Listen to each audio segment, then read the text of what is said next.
Olá, gente, tudo bom com vocês? Meu nome é Thalita Carvalho, sou bolsista do grupo PET-ESA e estudante de Engenharia Sanitária Ambiental da UF. Hoje vamos resolver questões de cálculo estequiométrico, assunto de química que é muito importante dentro do nosso curso. Mas antes, o que é o cálculo estequiométrico? O cálculo estequiométrico, ou estequiometria, é o estudo quantitativo das composições das substâncias que são formadas e consumidas nas reações químicas. Ou seja, através do cálculo estequiométrico, é possível analisar e descobrir como, por exemplo, a quantidade de massa de uma determinada substância através da relação estabelecida entre os reagentes e produtos. Sabendo disso, vamos resolver a nossa primeira questão. A resolução das questões de cálculo estequiométrico depende muito da nossa interpretação. É importante ler todas as informações com atenção e identificar o que o problema deseja. A questão 1 nos diz o seguinte: qual a massa em gramas de água que é produzida na reação do ácido clorídrico com 50 gramas de carbonato de cálcio, conforme o processo químico mostrado acima?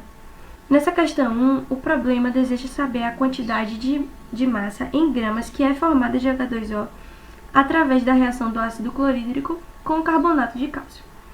Essa reação descrita acima, ela já nos mostra muitas coisas.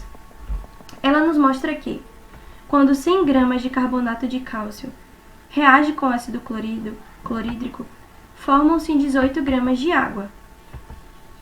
Mas, como assim? De onde você tirou isso? De onde saiu esses 100 gramas e esses 18 gramas? É possível calcular a massa molar através das somas das massas atômicas, e por isso a massa molar do carbonato é igual a 100 e da água é 18, pois são as somas das suas massas atômicas.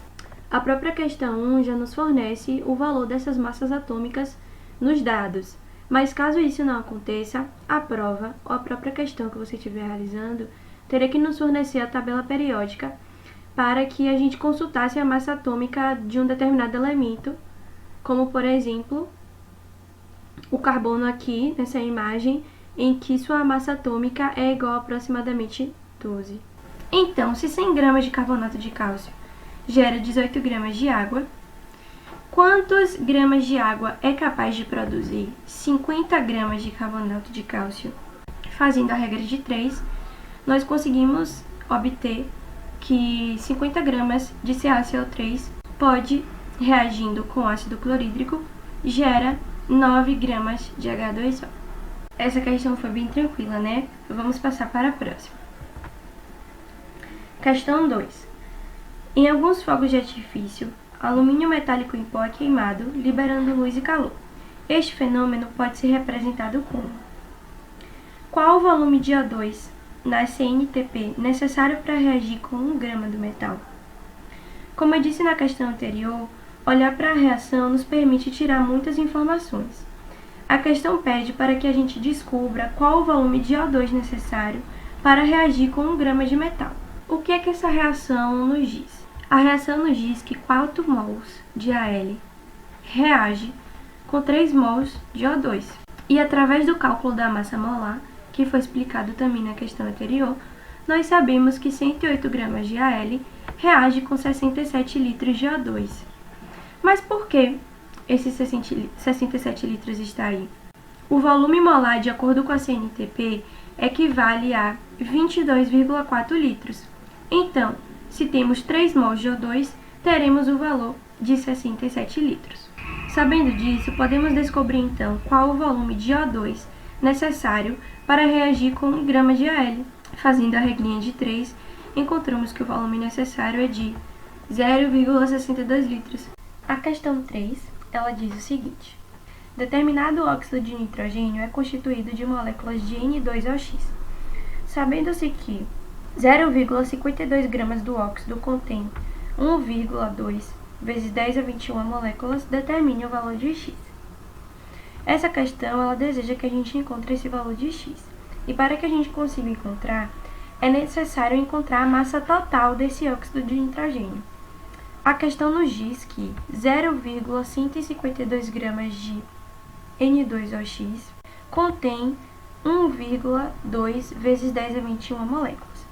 E de acordo com a CNTP, nós também sabemos que 1 mol equivale a 6,02 vezes 10 é 23.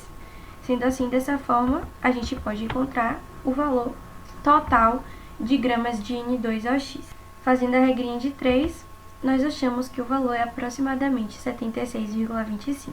Sabendo que a massa total é igual a 76,25, nós podemos fazer a seguinte relação, em que 14 vezes 2 é a massa molecular de N2, 16 vezes x é a massa molecular de OX e 76 é a massa total.